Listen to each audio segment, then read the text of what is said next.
I'm a type A person. I go all the time. And Tulum has really forced me to slow down and just roll with things. Coming from New York, even though I wasn't from downstate, but coming from New York, going to Arizona, it was like definitely a slowdown. But then coming here, it was like, okay, you know what? Like the AC guy, like he's not coming today because there's 3 in town. You live in a town.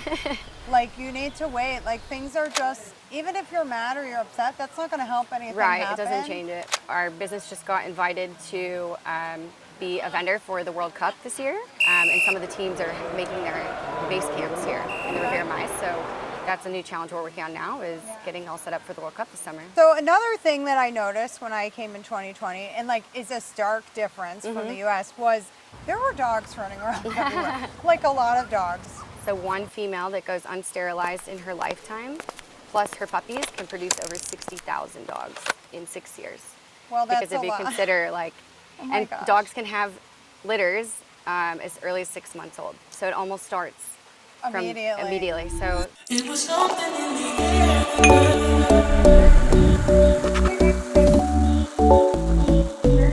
It was something in the air.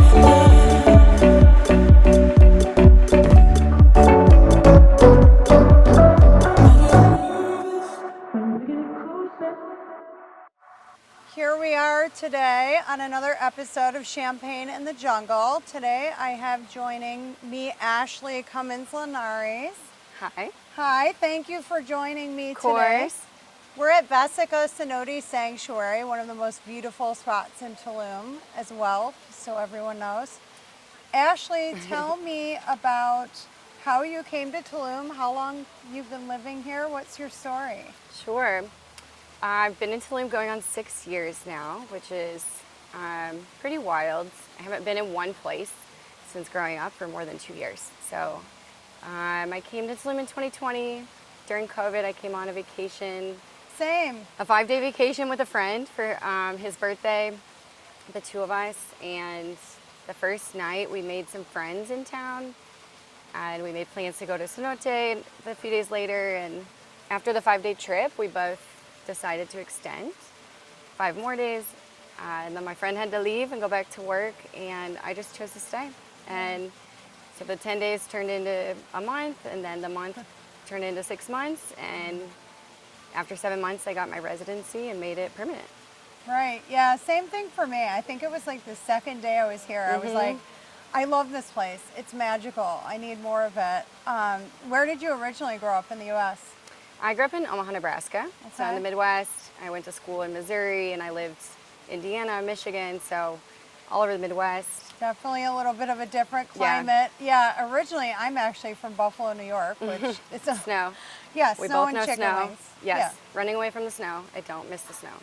Yeah, I actually, even in Arizona, I have a house in Arizona, and even in the winter there, I'm like, it's too cold. And everyone's like, wow, you're like living in the hottest places, and how could you still be cold? But I think we run from that for sure. Yes, I'll take it over any snow day. Definitely. So how did you find community here? I mean, you said you stayed by yourself? Yeah, my friend was here. I made friends pretty quickly. And anytime I've moved, which after college was every 2 years, just by chance, I had different opportunities. So I was moving to completely new cities where I knew no one. One thing I always do when I move to a new city is I try to get really involved locally, quickly. So I find that's how I make friends and find my people and my place.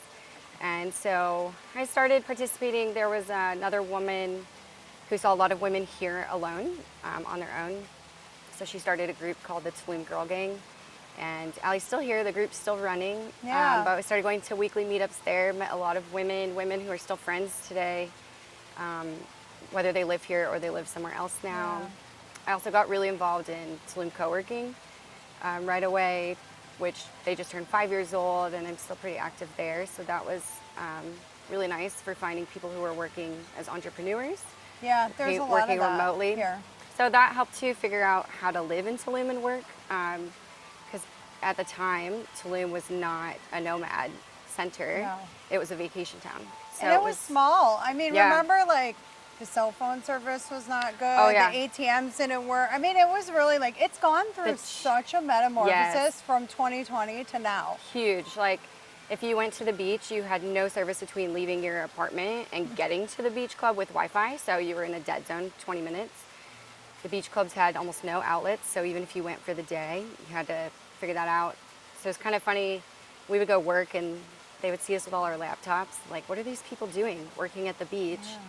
And then we would come back a couple weeks later and they'd have all these outlets for us, new lunch menus. So I love how Tulum's constantly evolving. Yeah. Which is one of the reasons why I stay. It never gets boring. It's a small town, but there's always something new. There's always somewhere new to go, new people. Always. Like Pilates. Like we have had like a Pilates explosion lately. Actually, I saw you at Pilates the other day. I've been doing this thing, like a little sidetrack, but I've been doing this thing where I'm going with my friend to test all of the Pilates studios. Right.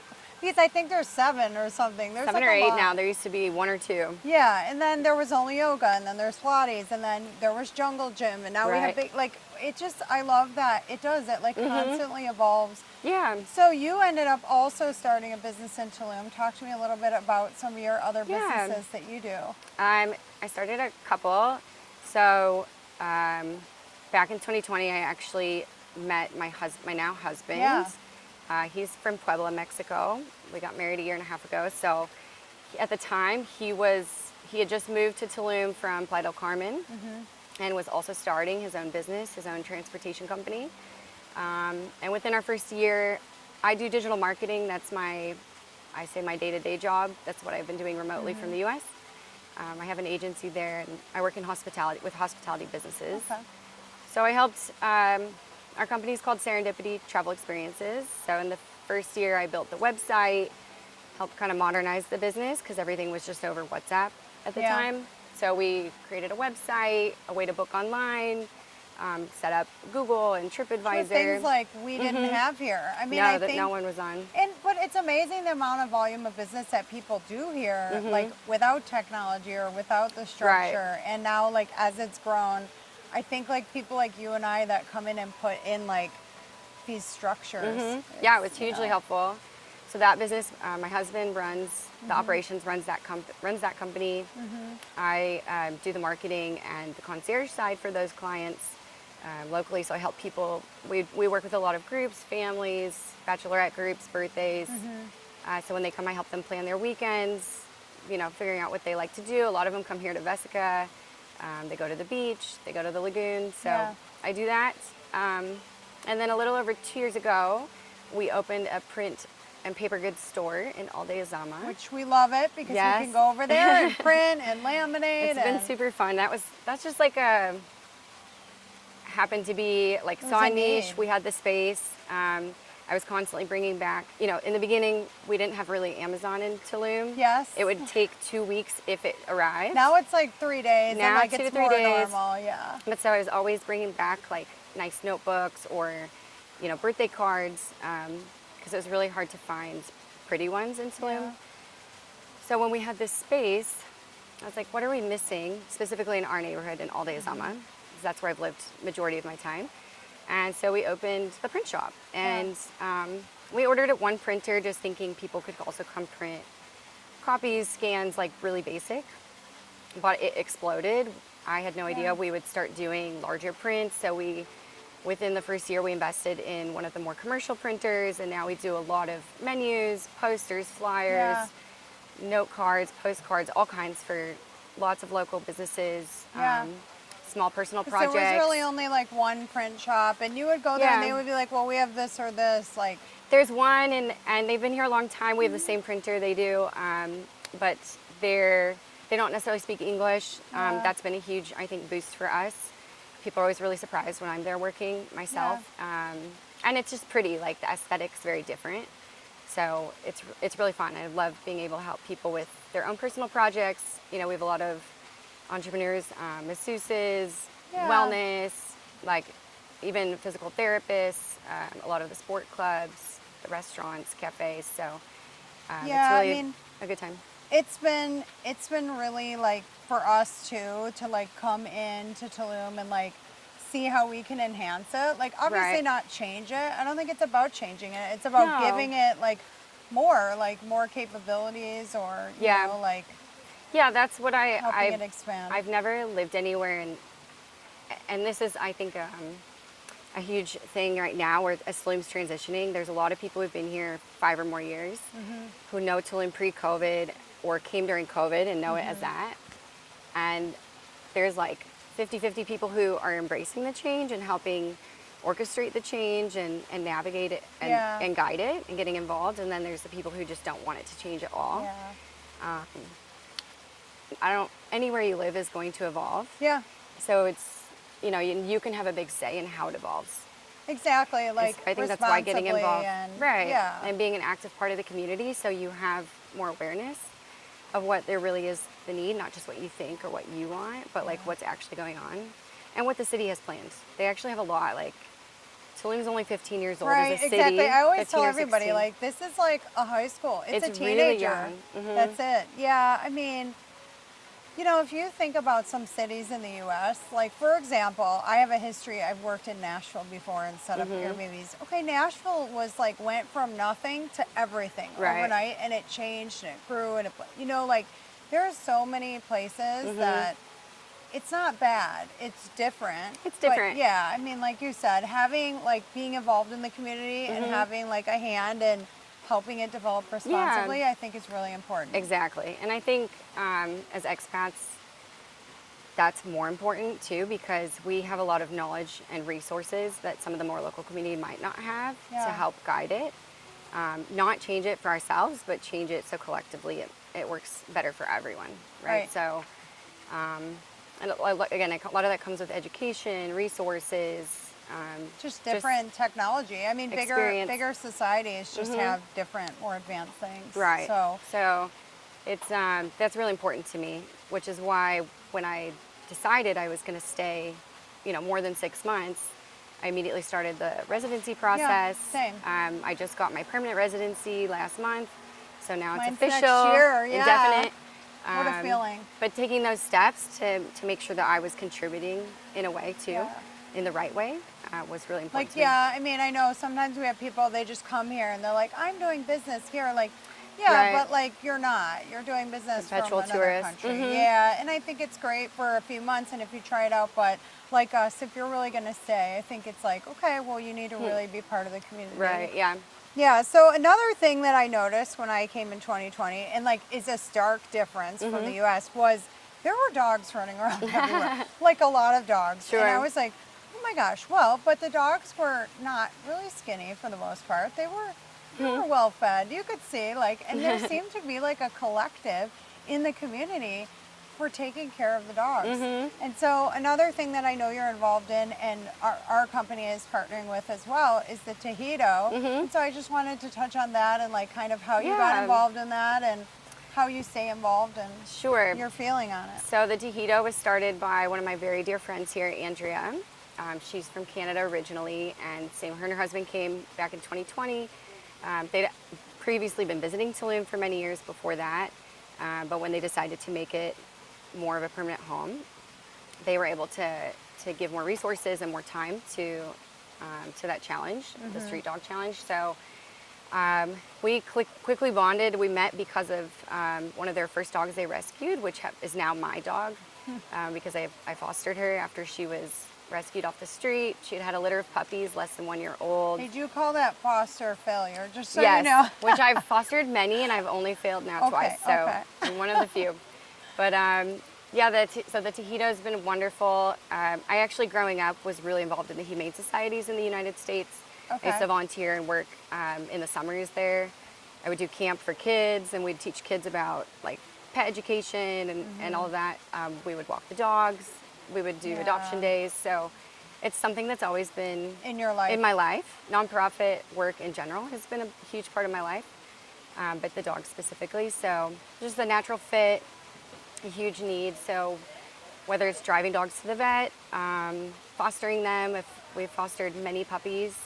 I love doing the puppies. I mean, everyone loves a puppy. They're not easy, but they're so cute. I love doing the puppies. And then we do the sterilization clinics. So over time, we realized the biggest impact are sterilization clinics. And then also now helping rescue some of the most vulnerable, whether they have a physical Like a permanent disability or something that yeah. might make it really hard, if impossible, to adopt outside of Tulum. Yeah. So we opened a sanctuary last year for those dogs to have a beautiful, peaceful place to live.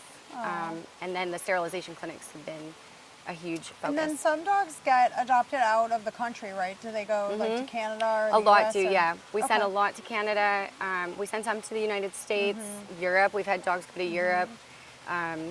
Really? It just depends, yeah, depending if people came here and fell in love with the dog, then they will adopt them, and They can do a lot the of them will come paperwork. back. They'll either come back and get the dog themselves, or we'll figure out flight angels Yeah. to get them over there. But it's been beautiful. I mean, over the last 5 years, we've helped over 3,500 dogs just in Tulum, and you know, the goal is to figure out a model that could be replicated in other towns similar. Yeah, like some of the Mayan villages. I know I have some other friends at, Yeah. various rescues that help. What is the statistic for a mama dog, how many dogs they can have? Because I think that's like a number that people Right. don't realize. So a female dog that's not sterilized, female dogs can have up to 2 litters a year.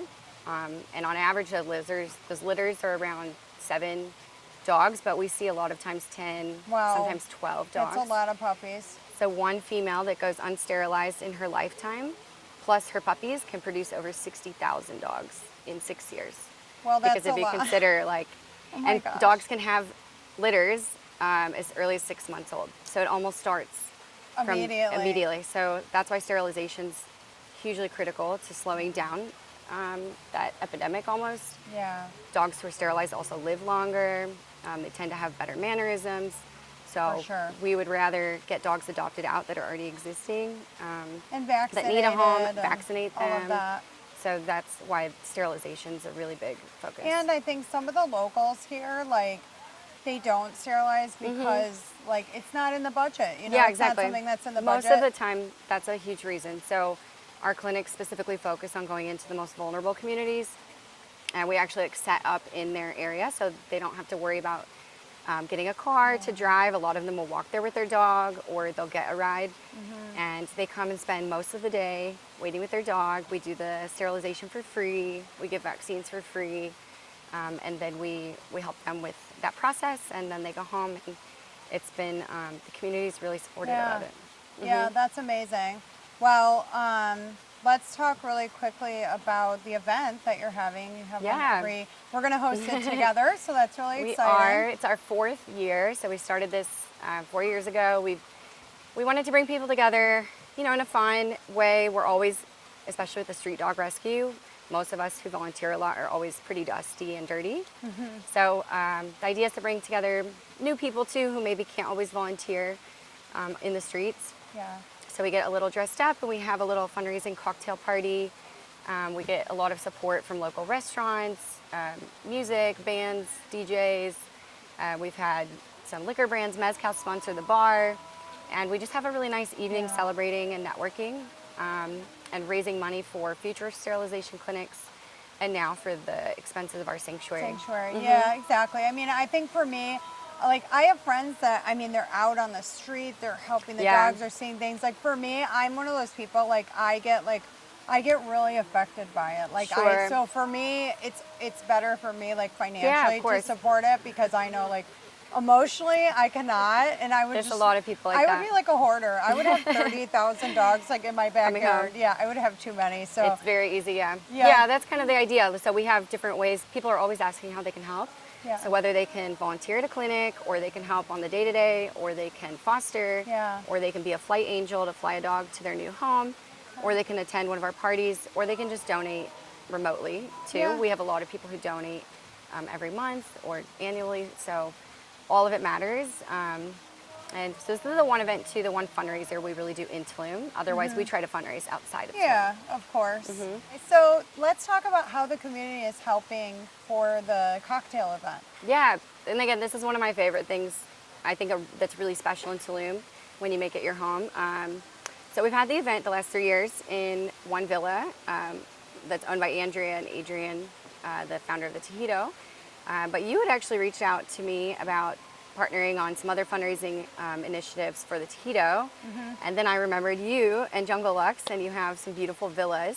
So I asked you if you want to host in one of your villas. So this year, we're going to be able to enhance the event, elevate it, also, you know, surprise and delight guests who've been the last 3 years. Yeah. It's going to be in a new space. We've reached out to some of our previous sponsors and partners, but now we're also tapping into your network. So I think Tulum, you know, all the businesses are so small here, and when we all work together, it's always supporting and including and elevating each other. So it's always really exciting to do that.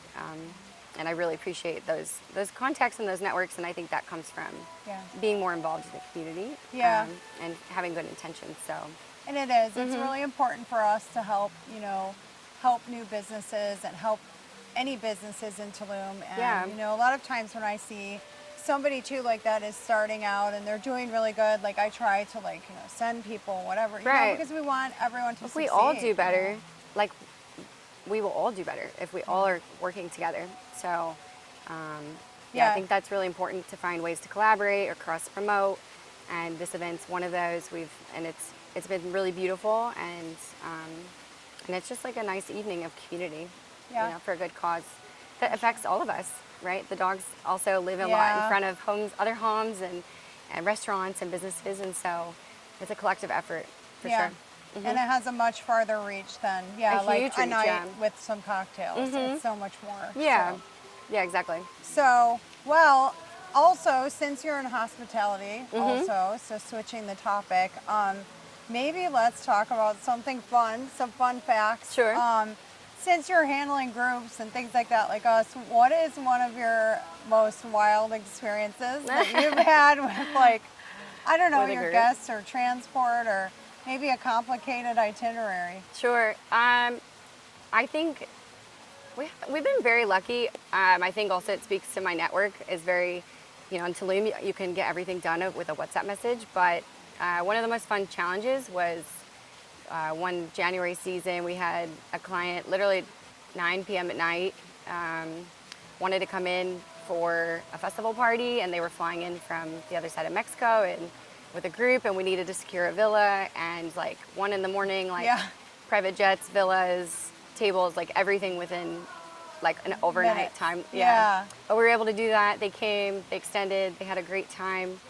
It worked out for everyone involved. It was a brand new villa on the beach. It wasn't even open yet, which was pretty cool. The pocket listing. I definitely always have a few of those that are almost done in January, and either the power goes out or we have a last minute request like this, and you have your couple in your pocket. So that was fun. That's, you know, the challenges are always fun.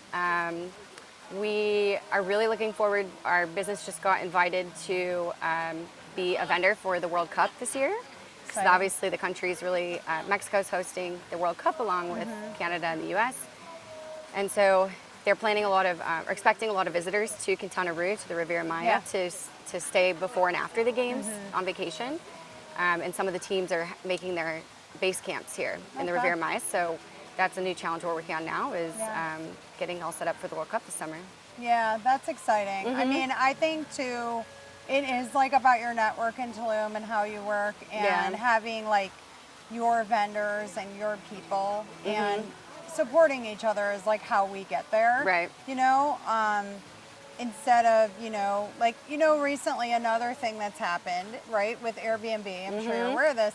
They're like, oh, we're going to come and sell services. Well, that's difficult, right? Because in a town like this that's super small and how it works, I think it's a good idea on the surface, but if you don't have like that network and the know-how, because even Tulum, like the seasons of Tulum are always changing.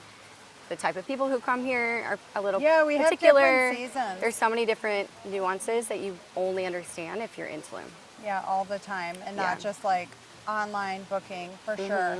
Well, what advice would you give for any, I don't know, aspiring people that think that they want to move to Tulum and, I don't know, be an expat? Like, what would be your top advice?